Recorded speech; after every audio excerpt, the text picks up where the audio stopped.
দর্শক আমন্ত্রণ জানাচ্ছি যমুনা টেলিভিশনের বিশেষ আয়োজন ডক্টরস অন কলে। আপনাদের স্বাস্থ্য বিষয়ক নানান প্রশ্ন আর সে সবকিছুর তাৎক্ষণিক সমাধান নিয়ে আমাদের এই আয়োজন। আপনাদের সাথে পুরো আয়োজন জুড়ে সাথে আছি আমি ডাক্তার সিদ্রা ইকবাল। আমাদের এই আয়োজনে থাকছেন দেশ বরেণ্য আর আধুনিক চিকিৎসা বিজ্ঞানের দক্ষ চিকিৎসকরা।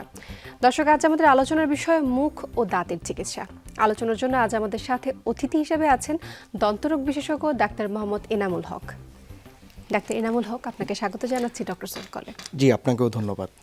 আমরা আজ খুবই সময়োপযোগী একটা বিষয় নিয়ে আলোচনা করব, মুখ এবং দাঁতের যত্ন। তো প্রথমে একটু শুরু করি যে আসলে রোগীরা আপনাদের কাছে তো সচরাচর আসতেই থাকেন, তো তখন তারা আসলে কোন ধরনের কমপ্লেইন নিয়ে বা সাধারণ কোন সমস্যাগুলো নিয়ে সবচেয়ে বেশি আসেন? আচ্ছা, আমাদের দেশে যেটা একটা প্রচলিত যে ম্যাক্সিমাম রুগীরাই প্রথমেই যেটা আছে যেটা দাঁতে বা মাড়িতে ব্যথা নিয়ে বা মাড়িতে প্রদাহ নিয়ে। আমরা যেটা দেখতে পাই যে অনেকের মাড়িতে একটু ফুলে যায় বা মাড়ি থেকে একটু প্রদাহ হতে পারে, সেটাকে আমরা মেডিকেলের ভাষায় বলি জিঞ্জিভাইটিস। এছাড়াও আরেকটা কমন যেটা জিনিস আছে সেটা হচ্ছে দাঁতের ক্ষয় বা ডেন্টাল ক্যারিজ বা ক্যাভিটিস। সো আমরা সবসময় বলি যে দাঁতের ক্যারিজ বা ক্যাভিটিস স্টেজে যদি আমরা পেশেন্টদের ডায়াগনোসিস করতে পারি, তাহলে সেটা হচ্ছে আমরা ইজিলি পেশেন্টদের জন্য হচ্ছে আমরা রেস্টোরেশন করে এটা রিকভার করে দিতে পারি। বাট আমরা আরেকটা জিনিস দেখতে পাই যে দাঁতে ব্যথা না হওয়া পর্যন্ত কিন্তু অনেকে রোগী আসতে চায় না। সেটা হচ্ছে দন্তক্ষয়ের অনেকটা শেষ পর্যায়ের দিকে। আমাদের যেরকম দাঁতের মাঝখানে একটি মজ্জা আছে, দন্তক্ষয় হতে হতে সে যখন এনামেলটাকে ক্ষয় করছে, সে যখন ডেন্টিনটাকে ক্ষয় করছে, তারপরে সে দাঁতের মজ্জায় যখন ইনভলভমেন্ট হয়ে যাচ্ছে, ইনফেকশন হচ্ছে, তখন দাঁতের ব্যথা শুরু হচ্ছে। আর সেই সময়ে পেশেন্টরা আমাদের কাছে আসছে, তখন আসলে আমাদের রুট ক্যানাল ছাড়া আর কোনো উপায় থাকছে না। এটা একটা কোশ্চেন, এটা একটা বড় একটা প্রবলেম। বাট আমরা যেটা চাই যে রোগীরা যেন 6 মাস অন্তর অন্তর বিডিএস ডিগ্রিধারী ডক্টরের কাছে আসুক, তারা আর্লি ডায়াগনোসড হোক, যেন ইজিলি এবং প্রাথমিক স্তরে যেন তারা চিকিৎসাটা পায়, দাঁতটা যেন সুরক্ষা করতে পারে। আচ্ছা, আপনি প্রথমে দুটো প্রবলেমের কথা আমাদেরকে বললেন, যে হচ্ছে এক তো হচ্ছে মাড়ির প্রদাহ আর একটা হচ্ছে দাঁতের যে ক্যাভিটি বা ক্যারিজ হয় সেখানটা। তো আমি একটু মাড়ির প্রদাহ থেকে একটু জানতে চাই যে মাড়ির প্রদাহ যখন হয় তখন রোগীদের কি কি লক্ষণ দেখা দেয় বা কিভাবে বুঝবো যে মাড়িটা সুস্থ আছে কিনা? আচ্ছা, এটার একটা অন্যতম লক্ষণ হচ্ছে গাম ব্লিডিং বা মাড়ি থেকে রক্ত পড়া। সেটাকে আমরা মেডিকেল ভাষায় জিঞ্জিভাইটিস বলি। একটা জিনিস মনে রাখতে হবে সবসময়, দাঁত সুস্থ থাকলে মাড়ি সুস্থ থাকবে, মাড়ি সুস্থ থাকলে দাঁত সুস্থ থাকবে। মাড়ি এবং দাঁত একে অন্যের সাথে ওতপ্রোতভাবে জড়িত। সো দেখা যায় যে অনেক সময় আমরা ব্রাশিংটা ভালো মতো করি না বা রাতের বেলা ঘুমোতে যাবার আগে ব্রাশিংটা মিস হচ্ছে, তো সেক্ষেত্রে ওভারনাইট ফুড থেকে যাচ্ছে এবং আস্তে আস্তে মাড়িতে প্রদাহ সৃষ্টি হচ্ছে, সেই থেকে আমার গাম ব্লিডিং সৃষ্টি হচ্ছে। এবং সেটার জন্য অন্যতম যেটা উপায়, আপনারা 2 বেলা অন্তত নিয়মিত ব্রাশ করতে হবে। একটা হচ্ছে ঘুমোতে যাবার আগে, আরেকটা হচ্ছে সকালবেলা ঘুম থেকে ওঠার পরে। এবং সেই সাথে যদি দুদাঁতের মাঝখানে খাবার আটকে থাকে, সেই ক্ষেত্রে আমরা ডেন্টাল ফ্লস ব্যবহার করার জন্য সবসময় বলে থাকি। এই দুইটা যদি মেনটেন করে, এছাড়া আমরা হালকা কুসুম লবণ গরম পানিতে কুলকুচিটাও মেনটেন করতে পারি, তাহলে আমরা এই মাড়ির প্রদাহ বা গাম ব্লিডিং থেকে অনেকটাই আমাদের নিজেদের দাঁত এবং মাড়িকে সুস্থ রাখতে পারবো। আচ্ছা, আমি এখানে একদম হচ্ছে কিছু সাধারণ প্রশ্ন আমি পেয়ে থাকি, সেটা একটু জানতে চাই।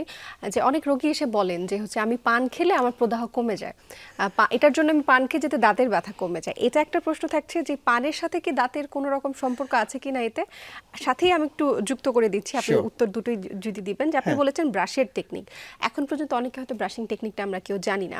বিশেষ করে ছেলেদেরকে দেখেছি, তাদের হচ্ছে যে এনামেলটা সবচাইতে বেশি ক্ষয় হয়, কারণ প্রচুর মানে খুব ফোর্সফুলি হচ্ছে দাঁতটা ব্রাশ করছেন। তো আসলে ব্রাশিং টেকনিক সঠিক কোনটা? খুবই সুন্দর দুটো কোশ্চেন করেছেন আপনি। যেটা হচ্ছে আমি প্রথম কোশ্চেনে আসি, যেটা হচ্ছে যে আপনি যেটা অনেকে আমরাও বা অনেকে যে আমাদের গ্রাম বাংলা বা আমাদের মা চাচিরা অনেক সময় পান খান, যেটা হচ্ছে বলে যে আমি পান খেলে আমার দাঁত ভালো থাকে। বাট এটা আপাত দৃষ্টিতে ওনার কাছে মনে হতে পারে, বাট পানের যে একটা হচ্ছে মানে আপনারা জানেন যে হচ্ছে পানের সাথে শুধু তো খালি পান খায় না, উনি এটার সাথে একটা তামাক জাতীয় জিনিস খাচ্ছেন, একটা বেটেল নাট খাচ্ছেন, সুপারি খাচ্ছেন, চুন খাচ্ছেন। সো এগুলো গ্র্যাজুয়ালি আমার মুখের মধ্যে আস্তে আস্তে প্লাক, ক্যালকুলাস, স্টেইন জমে জমে আস্তে আস্তে যে এটা একটা লেয়ার বাই লেয়ার, উনি আপাত মনে করছে যে দৃষ্টিতে ওনার কোনো সমস্যা হচ্ছে না, হ্যাঁ, যেহেতু একটা লেয়ার পড়ে যাচ্ছে। বাট এটা আসলে সাইলেন্ট কিলার হিসেবে কাজ করছে এবং একটা সময় পরে ওনার একটা দাঁত নড়ে যাচ্ছে বা মেজর একটা ইনফেকশন ক্রিয়েট হচ্ছে। সো আমরা সবসময় বলবো যে বেটেল নাট চিউইংটা অ্যাভয়েড করাটা সবচেয়ে ভালো। আর দ্বিতীয় যে আপনার কোশ্চেনটা হচ্ছে ব্রাশিং টেকনিক, আসলে আমরা অনেকেই, আমি অনেক পেশেন্টদের কাছে পাই যে ডক্টর আমি তো হার্ড ব্রাশিং করি, আমি খুব ফোর্সফুলি ব্রাশিং করি, সেটার ক্ষেত্রে দেখা যায় যে হার্ড ব্রাশিং বা ফোর্সফুলি ব্রাশিং ক্ষেত্রে দাঁতের যে এনামেলটা ক্ষয় হয়ে যাওয়ার একটা প্রবণতা থাকে। সো সবসময় আমরা বলি অবশ্যই ব্রাশটা সফট ব্রিসেল ইউজ করাটা ভালো, এবং ব্রিসেলের ক্ষেত্রে মাইক্রো ব্রিসেল সহ, যেটা ব্রিসেলের সামনে একটু মাইক্রো ব্রিসেল থাকে, সেটা হচ্ছে দু দাঁতের মাঝখানে যে স্পেসটা আছে ওই খাদ্যকণিটাকেও সে রিমুভ করে ফেলতে পারে। আচ্ছা। এবং ব্রাশিংটা আমরা বলি মিনিমাম 2 মিনিটস, 2 মিনিটস ব্রাশ করতে হবে আপস অ্যান্ড ডাউন পদ্ধতিতে, সামনে আপস অ্যান্ড ডাউন, পিছনের দিকেও আপস অ্যান্ড ডাউন, এবং অক্লুশাল সারফেসও করতে হবে। অনেক সময় দেখা যায়, অনেক সময় সারাদিনের তাড়াহুড়াটা শুরু হয় মনে হয় যেন ব্রাশিং থেকে, খুব তাড়াহুড়া করে ব্রাশিংটা শেষ করতে হবে like 30 seconds or 1 minutes. But আমি বলবো যে অন্তত ধীরে সুস্থে আপনি ব্রাশিংটা করেন, দিনের শুরুটা আপনি খুব মানে একটু সুন্দরভাবে খুব করেন, softly একটু করতে হবে। সফটলি, জেন্টলি, এবং মিনিমাম 2 মিনিটস আপনি ব্রাশ। তার মানে এই না যে লং টাইম ধরে ব্রাশ করতে হবে, it's not like that. 2 minutes it's enough. সেটা অপটিমাম একটা টাইম। এবার একটু জানতে চাই যে বাজারে তো অনেক ধরনের রং বেরঙের পাওয়া যায়, মাউথওয়াশগুলো পাওয়া যাচ্ছে, এবং তারা ক্লেম করে যে এই মাউথওয়াশ হচ্ছে মুখ থেকে দুর্গন্ধ দূর করবে, ক্যাভিটি কমাবে, অ্যান্টি মাইক্রোবিয়াল ইফেক্টস আছে। তো এরকম চিকিৎসকের পরামর্শ ছাড়া এই ধরনের মাউথওয়াশ চুজ করাটা কি সঠিক কিনা? আসলে মাউথওয়াশ যেটা বলবো যে আমি সবসময় আমার পেশেন্টদেরকে বা আমরা সবসময় বলি যে ঘরের মধ্যে ন্যাচারাল মাউথওয়াশ ব্যবহার করাটা ভালো। সেটা হচ্ছে হালকা কুসুম লবণ, গরম পানিতে একটু লবণ মিশিয়ে পরিমাণ মতো 1 চিমটি লবণ মিশিয়ে অল্প, সেই ক্ষেত্রে কুলকুচিটা করলে, আর যদি একটু লং দিয়ে একটু পানিটা ফুটাতে পারে দ্যাটস ভেরি গুড। এবং সেটা হচ্ছে ন্যাচারাল ঘরোয়া পদ্ধতিতে আদি যুগ থেকে যেটা সবই করে আসছে। আদি যুগ থেকে, বাট একটু সাইন্টিফিক ওয়েতে যদি উনি একটু মেনটেন করে তাহলে দ্যাটস গুড। বাট এছাড়াও আমাদের বাজারে অনেক ধরনের মাউথওয়াশ আছে, বাট মাউথওয়াশের ইনগ্রিডিয়েন্ট সবগুলো মাউথওয়াশে যে ব্যাকটেরিয়াল যে ইয়েটা আছে ওটা থাকে, বাট ব্যবহারটা অনেক ইম্পর্টেন্ট। ব্যবহারটা যেটা হচ্ছে, আমরা অনেক সময় অনেকে মাউথওয়াশটা মুখে নিয়ে কুলকুচি করছে, সেক্ষেত্রে একটা বার্নিং সেন্সেশন হচ্ছে, বা অনেক সময় ধরে উনি মাউথওয়াশ গার্গলিং করছে, সেক্ষেত্রেও মুখের মধ্যে আমাদের একটা বার্নিং সেন্সেশন হয়। সেক্ষেত্রে আমরা বলি যে মাউথওয়াশটাকে হাফ, এবং সেক্ষেত্রে ড্রিঙ্কিং ওয়াটার হাফ, এবং মিশিয়ে তারপরে কুলকুচি করবে, এবং নট মোর দ্যান 30 সেকেন্ডস, যেটা 30 সেকেন্ডসের বেশি করার দরকার নেই। সো ওইটা মাউথওয়াশটা সবচেয়ে বেশি ইফেক্টিভ করতে হবে। হবে। আচ্ছা, ঠিক আছে। এবার একটু জানতে চাই যে মাড়ির আরেকটা সমস্যা আমি দেখেছি, সেটা হচ্ছে গিয়ে গামটা একটু এনলার্জড হয়ে গেছে, মানে দাঁতটা ঢেকে যাচ্ছে, মাড়িটা উপরের দিকে চলে আসছে, এটা একটা। আবার মাড়িটা হচ্ছে দাঁত থেকে নিচের দিকে চলে যাচ্ছে, মানে অনেক বেশি এক্সপোজড করে ফেলছে দাঁতকে। তো এই দুটোর কারণ কি, এবং এটা চিকিৎসা ব্যবস্থাটা কি? আচ্ছা, খুব সুন্দর একটি কোশ্চেন। সেটাও একটা ওয়ান কাইন্ড অফ মাড়িতে প্রদাহ বা জিঞ্জিভাইটিস। আমরা অনেক সময় জানি আমাদের দু দাঁতের মাঝখানে পেরিওডন্টাল একটা পকেটস ফর্ম হয়, আর মাড়িটা যদি আস্তে আস্তে দুর্বল হয়ে যায়, আমি একটু আগেই বলেছি দাঁত সুস্থ থাকলে মাড়ি সুস্থ থাকবে, এবং মাড়ি এবং দাঁতের সাথে একটা অ্যাটাচমেন্ট আছে, হেলদি অ্যাটাচমেন্ট। যদি হেলদি অ্যাটাচমেন্টে অনেক সময় আমরা দেখতে পাই যে প্রপারলি ব্রাশিং করি না, বা হচ্ছে আমি নিয়মিত ডক্টরসের কাছে যাচ্ছি না, আমি একটা জেনারেল ট্রিটমেন্ট মেনটেন করছি না, প্রফেশনাল স্কেলিং করছি না, সেই ক্ষেত্রে আমার ভিতরে প্লাক, ক্যালকুলাস, স্টেইন জমে জমে আমার একটা লেয়ার জমে যাচ্ছে ভিতরের দিকে। ওই লেয়ারটা আস্তে আস্তে মাড়িটা এবং দাঁতের মাঝখানে যে সংযোগস্থল, ওই স্পেসটা সে নিয়ে নিচ্ছে, এবং দেখা যাচ্ছে মাড়িটা আস্তে আস্তে দুর্বল, অ্যাটাচমেন্ট দুর্বল হয়ে যাচ্ছে, জিঞ্জিভাইটিস ফর্ম হচ্ছে, এবং এটার ফলশ্রুতিতেই মাড়িটা আস্তে আস্তে ফুলে যাচ্ছে, এবং ওখান থেকে মানে গাম ব্লিডিং হচ্ছে, এনলার্জড হয়ে যাচ্ছে। এই তখন হচ্ছে যখন এনলার্জড হয়ে যায়, তো আবার আগের অবস্থায় যদি ফিরতে চায় মাড়িটা সুস্থ মাড়ি করতে, Sure. সেক্ষেত্রে কি চিকিৎসা আছে? সেক্ষেত্রে আমরা একটু জেনারেল ট্রিটমেন্ট, যেটা হচ্ছে স্কেলিং করতে বলি, পলিশিং করতে বলি, অনেক সময় গাম থেরাপিও লাগে যে মাড়িতে আছে। এখন অনেক ধরনের লেজার গাম বায়োস্টিমুলেশন আছে, সো আমরা অ্যাডভান্স ধরনের গাম থেরাপিও নিয়ে আসছি এখন মডার্ন ডেন্টিস্ট্রিতে। সো আলহামদুলিল্লাহ, এটা যদি খুব সুন্দরভাবে মেনটেন করে, এবং আমরা এটার মাধ্যমে খুব সুন্দর আবার গামটা আগের মতো হয়ে আসে ইনশাআল্লাহ। আচ্ছা, মাড়ির এই যে বেসিক যে ট্রিটমেন্টটা স্কেলিং, এটা তো মোটামুটি সবাই এখন জানেন যে স্কেলিংটা আসলে কি। তারপর স্কেলিং নিয়ে একটা হচ্ছে ভয় কাজ করে যে স্কেলিং করলে মাড়ির যে শিরশিটা আরো বেড়ে যায়, দাঁতে হচ্ছে শিরশিটা আরো বেশি অনুভূত হয়। তো এটা কি আসলেই হয়, নাকি এটা অন্য কোনো খুব ব্যাখ্যা সুন্দর আছে? একটি কোশ্চেন, যেটা হচ্ছে স্কেলিং করলে দাঁতের শিরশিরটা বেড়ে যায়। আমি একটু আগে যে আপনার কোশ্চেনের পরিপ্রেক্ষিতে যে অ্যান্সারটা দিচ্ছিলাম, সেটা হচ্ছে আমাদের দাঁতের পিছন পৃষ্ঠে অনেক সময় প্লাক, ক্যালকুলাস, স্টেইন জমে যায়, একটা লেয়ার জমে যায়। সো এই লেয়ারটাকে আমাদের যে টাং বা জিহবা, সেটাকে দাঁতের ন্যাচারাল অংশ মনে করে। সো যখন আমরা স্কেলিং করছি তখন কিন্তু ওই লেয়ারটা আমরাকে রিমুভ করছে, যে এক্সটার্নাল যে ইয়াটা। সো হঠাৎ করে টাং ওইটাকে একটা খালি স্পেস মনে করছে, এবং ওই প্লাক ক্যালকুলাস স্টেইনটা ওই আমার মাড়িটাকে যে নিচে নামিয়ে দিচ্ছে, এবং মাড়িটা এবং দাঁতের মাঝখানে যে একটা ব্যারিয়ার ক্রিয়েট করছে, ওই জায়গাটা স্পেস খালি থাকে তখন। আচ্ছা। ওই সাময়িক সময়ের জন্য আপনার একটু সেন্সিটিভিটি গ্রো হতেও পারে, অনেক সময় নাও হতে পারে। সো ওই সাময়িক সময়টাতে অনেক সময় সেন্সিটিভিটি হয়, তখন পেশেন্ট মনে করে স্কেলিং করে কি ভুল করলাম নাকি, দাঁতটা কি আরও ক্ষয় হয়ে গেল কিনা। বাট এটা যদি প্রফেশনাল স্কেলিং বিডিএস ডিগ্রিধারী ডক্টরের কাছে করে, ইনশাল্লাহ আশা করি কোনো সমস্যা না। সাময়িকভাবে ওনার একটা ফিলিংস আসতে পারে, বাট ইট উইল রিকভার সুন, এবং খুব ভালোভাবে এটা রিকভার হয়। আচ্ছা, আমরা এতক্ষণ তো মাড়ি নিয়ে কথা বলছিলাম, একটু দাঁতের দিকে চলে আসতে চাই। আপনি দাঁতের ক্যাভিটি নিয়ে আমার সাথে কথা বলছিলেন, তো দাঁতের ক্যাভিটি যখন হয়ে যায় তখন কি কি ট্রিটমেন্ট দেন, আর কোন অবস্থায় হচ্ছে কোনো ধরনের ফিলিং আর দেওয়া যায় না, পরবর্তী ধাপে চলে যেতে হয়? Very good question. আসলে এই জিনিসটা নিয়ে আমি সবসময় কথা বলতে চাই, যেটা হচ্ছে দাঁতের ক্ষয়। দাঁতের ক্ষয়ের সূত্রপাতটা কিন্তু ডেন্টাল ক্যারিজ থেকে, এবং এই ক্যারিজ স্টেজে আমাদের দেশে পেশেন্টরা না বুঝতে পারে না, কারণ তখন কোনো ব্যথা হয় না, তখন কোনো প্রবলেম হয় না, আমি কোনো প্রবলেম ফিল করছি না, সো আমি ডক্টরের কাছেও যাচ্ছি না। বাট আমরা যে বারবার বলি 6 মাস অন্তর অন্তর মিনিমাম আসলে আমরা যেটা দেখতে পাই যে দন্তক্ষয়ের প্রাথমিক স্টেজে আমরা আইডেন্টিফাই করতে পারি। সেই স্টেজে যদি এনামেল ক্ষয় হয়ে যায়, তখন আমরা রিএনামেলাইজেশন করতে পারি, আমরা রেস্টোরেশন বা ফিলিং করতে পারি। বাট যখন সেই এনামেল ক্ষয় করে ডেন্টিন লেভেলও ক্ষয় করে ফেলে, তখন আমাদের দাঁতে ব্যথা শুরু হয় বা খুব সেন্সিটিভিটি শুরু হয়। আচ্ছা। তখন আমরা মানে এক্সরে বা রেডিওলজিক্যাল ইভ্যালুয়েশন করে যখন দেখি যে না, এটা মজ্জাতে ইনভলভমেন্ট হয়ে গিয়েছে, তখন আমাদের রুট ক্যানাল করা ছাড়া আর কোনো ওয়ে থাকে না। আর তখন আমাদের এটা রুট ক্যানাল করে নিতে হয়। বাট সরি টু সে, আমাদের দেশের প্রেক্ষাপটে অনেক মানুষ এই স্টেজেও না ট্রিটমেন্টটা নিতে পারে না। তখন কি করে, সেফরে অনেক শিক্ষিত মানুষও আমরা পাই যে দাঁতে ব্যথা হচ্ছে, নিয়ারেস্ট উনি একটা ফার্মেসিতে যাচ্ছে, ভাই আমার দাঁতে ব্যথা হচ্ছে, আমাকে একটা ওষুধ দেন, আমার বাচ্চার দাঁতে ব্যথা হচ্ছে, ওয়াইফের। সো ব্যথার ওষুধ। ওনারা একটা করে ব্যথার ওষুধ দিল বা একটা অ্যান্টিবায়োটিক কাভারেজ দিল। সো ওই সাময়িক সময়ের জন্য উনি যে ব্যথার ওষুধ বা অ্যান্টিবায়োটিক খেয়ে উনি ব্যথাটা পেইন রিলিফ হলো, উনি মনে করলো যে উনি সুস্থ হয়ে গিয়েছে, বাট আলটিমেটলি উনি কিন্তু সুস্থ হয়নি। এই যে মজ্জাতে প্রদাহটার সৃষ্টি হলো, ইনফেকশনটা আস্তে আস্তে আমাদের মাড়ি থেকে দাঁত থেকে হাড়ের মধ্যে ইনফেকশনটা স্প্রেড হয়, এবং তখন এটাকে পেরিপিকের রিলেশন ক্রিয়েট হয়, এবং এটা থেকে আস্তে আস্তে সিস্ট এবং অন্যদিকেও ট্রান্সফর্ম হতে পারে। তাই আমরা সবসময় বলি যে দন্তক্ষয়ের প্রাথমিক স্টেজে আপনারা আসুন, এই স্টেজে আপনারা চিকিৎসাটা নেন। এবং আপনি আরেকটা জিনিস শুনবেন যে দাঁতের চিকিৎসাটা একটু ব্যয়বহুল। হ্যাঁ, এই আপনারা যদি প্রাথমিক স্টেজে ট্রিটমেন্টটা নিতে পারেন, যে আপনি রেস্টোরেশন স্টেজে বা ফিলিং স্টেজে দাঁতটাকে জাস্ট, আপনার দাঁতটাও হেলদি থাকছে, খরচও কম লাগছে, আপনি সারা জীবন এই দাঁত দিয়ে খেতেও পারছেন আলহামদুলিল্লাহ। সো তাই বলি, আর্থিক, শারীরিক এবং মানসিক তিনভাবে আপনি লাভবান হবেন যদি আপনি নিয়মিত আপনার ডেন্টিস্টের কাছে, অবশ্যই বিডিএস ডিগ্রিধারী ডেন্টিস্টের কাছে আসতে হবে, আপনার ডক্টরের কাছে আসবেন, আপনারা প্রাথমিক যে ক্যারিজ এটা সলভ করে নেবেন ইনশাল্লাহ। মানে প্রাথমিক অবস্থায় যদি আমরা এটা ঠিক করতে পারি, কারেকশন করে নিতে পারি, সেক্ষেত্রে হচ্ছে এক্সপেন্সের দিকে তার যেতেই হচ্ছে না আমার।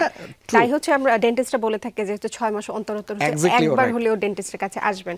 এবার একটু জানতে চাই যে দাঁতের রুট ক্যানেলের ক্ষেত্রে অনেক সময় হচ্ছে রোগীরা নিজে থেকে বলে যে আমি শুধু রুট ক্যানেলটা করব, আমি ক্যাপ করব না, ক্যাপ বা ক্রাউন যেটাকে আপনারা বলে থাকেন। True. তো হচ্ছে ক্রাউন বা ক্যাপ করাটা আসলে কেন এত বেশি জরুরি আফটার রুট ক্যানেল? আচ্ছা, আফটার রুট ক্যানাল আমরা যেটা দেখতে পাই সেটা হচ্ছে যে রুট ক্যানালটা কেন করতে হচ্ছে, এটাও একটা ইম্পর্টেন্ট ইস্যু। ওই যে আপনাকে বললাম যে দাঁতের ক্ষয়টা কিন্তু শুরু হয় এনামেল থেকে, ডেন্টিন থেকে। অনেক সময় পেশেন্টরা আমাদের কাছে আসে, এনামেল এবং ডেন্টিনের অনেকখানি অংশ ড্যামেজ হয়ে ক্ষয় হয়ে নষ্ট হয়ে গিয়েছে, তখন দেখা যায় উপর দিকে ঠিক আছে, বাট ভিতরটা অনেকখানি ড্যামেজ হয়ে গিয়েছে। তখন রুট ক্যানাল করার পরে প্রস্থেটিক পার্টে যখন আমরা যাই, এই দাঁতটা যদি উনি ক্রাউন না করে, ইন ফিউচার বাট শর্ট টাইমের মধ্যে ওনার দাঁতটা পুরোটাই ভেঙে চলে আসতে পারে।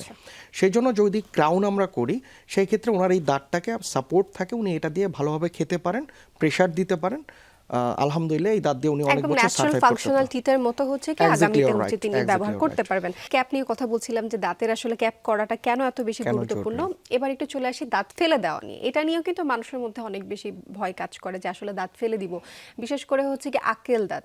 আপনি রোগীদের কাছ থেকে হয়তো আপনি শুনেছেন যে দাঁত যদি ফেলে দিই চোখে কোনো সমস্যা হবে কিনা, মাথায় কোনো সমস্যা হবে কিনা। তো দাঁত ফেলে দিলে কি চোখ এবং মাথার কোনো ক্ষতি হয় কিনা? খুবই সুন্দর একটি কোশ্চেন এবং একটি সময়োপযোগী কোশ্চেন। অনেক পেশেন্টের একটা কনসার্ন থাকে যে দাঁত ফেলে দিলে চোখের কোনো ক্ষতি হবে কিনা। সর্বপ্রথম, দাঁতের সাথে চোখের কোনো ডিরেক্ট কোনো রিলেশন নেই। সর্বপ্রথম আপনি যদি অবশ্যই এক্সপার্ট হ্যান্ডে আপনি আপনার দাঁত ফেলেন, অযাচিত আপনার যদি কোনো ড্যামেজ না হয়, সেই ক্ষেত্রে আপনার দাঁত ফেললে কোনো ধরনের চোখের সাথে কোনো ক্ষতি হবে না, প্রথম কথা। দ্বিতীয় কোশ্চেন হচ্ছে যে আক্কেল দাঁত আমরা কখন ফেলবো। হ্যাঁ, সেটা হচ্ছে যে আক্কেল দাঁত এটা হচ্ছে আমাদের নর্মালি 18 বছরের পরে আমরা আসে মুখের মধ্যে। অনেক সময় এটা নর্মাল পজিশনে আসে, সে আমাদের অক্লুশনে অনেক হেল্প করে। যদি কোনো কারণে বাই চান্স সে অ্যাবনর্মাল পজিশনে আসে, লাইক আমরা অনেক সময় দেখি আক্কেল দাঁত ছুঁয়ে আছে, অনেক সময় হালকা বাঁকা হয়ে আসে, অনেক সময় পাশের দাঁতের দিকে প্রেশার করে আসছে, অনেক সময় গালের ভিতরের দিকে উঠছে। যদি অ্যাবনর্মাল পজিশনে সে আসে আক্কেল দাঁতটা, এবং উঠার সময় অনেক সময় মাড়িটা যখন ভেদ করে অনেক পেশেন্ট ওই সময় দেখা যায় যে মাড়ির ভিতরে খাবার জমে জমে একটু পেইন হয়, তখন আমরা ড্রেসিং করে দিলেই এটা ঠিক হয়ে যায়। বাট তারপরেও যদি অ্যাবনর্মাল পজিশনই যদি অ্যাবনর্মাল থাকে, সেই ক্ষেত্রে যে আমার আক্কেল দাঁতটা, আমার পাশের যে ভালো দাঁতটা যেটা আমাকে মেস্টিকেশনে খাবার চিবানোর ক্ষেত্রে 60-70% প্রেশার লোড বিয়ার করছে, সেই ভালো দাঁতটাকে, সেই আক্কেল দাঁত যদি আমার ড্যামেজ করছে, সেই কিন্তু আমার ফাংশনে নাই, সে অ্যাবনর্মাল পজিশনে উঠছে, সে আমার মুখে কোনো ফাংশনে হেল্প করছে না, উল্টা আমার ভালো একটা দাঁতটাকে ড্যামেজ করছে। সেই প্রেক্ষিতে আমরা পেশেন্টকে বলি যে আপনি দাঁতটাকে ফেলে দিলে আপনার ভালো দাঁতটা সেভড হবে। অনেক সময় পেশেন্ট মনে করে আমার এখন ব্যথা নেই, আমি কেন ফেলবো, স্বাভাবিক কোশ্চেন। হতেই পারে। বাট ভবিষ্যতে দেখা যায় কি যে আলটিমেটলি ওই যে অ্যাবনর্মাল পজিশনের কারণে ওটা তো আমার ফেলতেও হচ্ছে, আমার ভালো দাঁতটাকেও রুট ক্যানাল করতে হচ্ছে। কারণ পেশেন্ট আসতেছে কিন্তু যখন পাশের এটা দাঁতের সমস্যাটা পাশেরটাতে যখন পেইন শুরু হয়ে যাচ্ছে, তখন আমার কাছে পেশেন্টটা আসছে, তখন কিন্তু আলটিমেটলি আমার দুইটা দাঁতেই ট্রিটমেন্ট করতে হচ্ছে। সো অ্যাজ এ ডক্টর আমরা যখন আর্লি ডায়াগনোস করতে পারি যে দাঁতটা অ্যাবনর্মাল পজিশনে আসছে, সেই ক্ষেত্রে আমরা বলি যে দাঁতটাকে ফেলে দিলে আপনি সেভড হবেন। আদারওয়াইজ পেশেন্ট যখন ডিসাইড করে নো, যদি প্রবলেম হয় দেন আই উইল কাম, সেক্ষেত্রে পেশেন্ট এসে ট্রিটমেন্ট নিতে আচ্ছা, পারে। দাঁত ফেলে দেওয়ার পরে আমি শুনেছি যে কিছু সময় দেখা যায় মুখ ফুলে গেছে, বা ড্রাই সকেট নামের একটা ব্যাপার আছে সেখানে। তো ড্রাই সকেটটা কি, সেটা একটু জানতে চাই।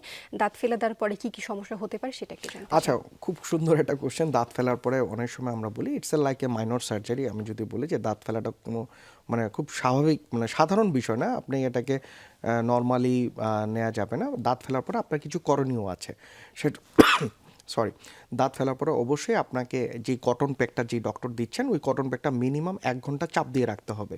এটাতে কি হবে যে আপনার যে রক্তটা প্রবাহিত হওয়ার যে একটা প্রবণতা ছিল, এটাকে হচ্ছে রক্তটা বন্ধ হবে, প্রথম কথা। দ্বিতীয় কথা, আপনি যেটা বললেন যে মুখ ফুলে যাওয়ার একটা প্রবণতা থাকে, অনেক সময় দেখা যায় যে আমাদের একটা মাইনর সার্জারি হলে স্বাভাবিকভাবেই একটা ইয়েতে আমাদের মুখটা একটু ফুলতে, বাট স্বাভাবিক একটা বিষয়, 1-2 দিন পরে এটা আবার নর্মাল হয়ে যায়। But most important thing that is the dry socket. Dry socket যেটা হচ্ছে, আমরা নর্মালি পেশেন্টকে অ্যাডভাইস করি প্রথম 24 ঘন্টা আপনি সফট ডায়েট করবেন, ডিরেক্ট গরম খাবারটা খাবে না, জোরে কুলকুচি করবে না। বাট 24 ঘন্টা পরে অবশ্যই যেন উনি যা খায় হালকা কুসুম লবণ গরমতে কুলকুচি করে বা নর্মাল পানিতেও কুলকুচি করতে পারে। তার one of the main reason হচ্ছে ওই যে সকেটের মধ্যে যেখান থেকে আমি দাঁতটা তুললাম, ওই সকেটের ভিতরে যেন কোনো ফুড পার্টিকেল, খাদ্যকণিকা জমে কোনো ইনফেকশন না করতে পারে। যদি কোনো কারণে অনেক সময় পেশেন্ট ভয় পায় যে আমি হা করতে, মানে স্বাভাবিক না, একটা ইয়ের পরে উনিও একটা ভয় কাজ করে, উনি তখন প্রপারলি কুলি করে না, প্রপারলি ক্লিনিং রাখে না। সো দেখা যায় ভয়ের কারণে অনেক সময় খাদ্যকণিকা ওটার ভিতরে জমে ওই জায়গাটা ইনফেক্টেড হয়, ড্রাই সকেট ফর্ম হয় এখানে, এবং পেইনফুল অর্থাৎ কন্ডিশন মানে হয়। রোগীরা হচ্ছে যদি ডাক্তারের কথা মতো হচ্ছে না চলে থাকে, সেই ক্ষেত্রে কিন্তু এই যে মুখ ফুলে যাওয়া এই বা মুখ ড্রাই ফুলে সকেট যাওয়া বা সেটা ড্রাই হয়ে যায়। সকেট হওয়া বা আবার ফার্দার অসংখ্য সেকেন্ডারি ধন্যবাদ ইনফেকশন জানাচ্ছি হতে পারে। ডাক্তার এনামুল, এত গুরুত্বপূর্ণ একটা বিষয়ে কথা My বলেছেন, অনেক সময় দিয়েছেন আমাদেরকে। Sure. ধন্যবাদ আপনাকে। আপনাকেও অনেক ধন্যবাদ। দর্শক, যমুনা এই ছিল টিভিকেও ধন্যবাদ। আমাদের আজকের আয়োজন, সাথে থাকার জন্য অসংখ্য ধন্যবাদ জানাচ্ছি আপনাদের।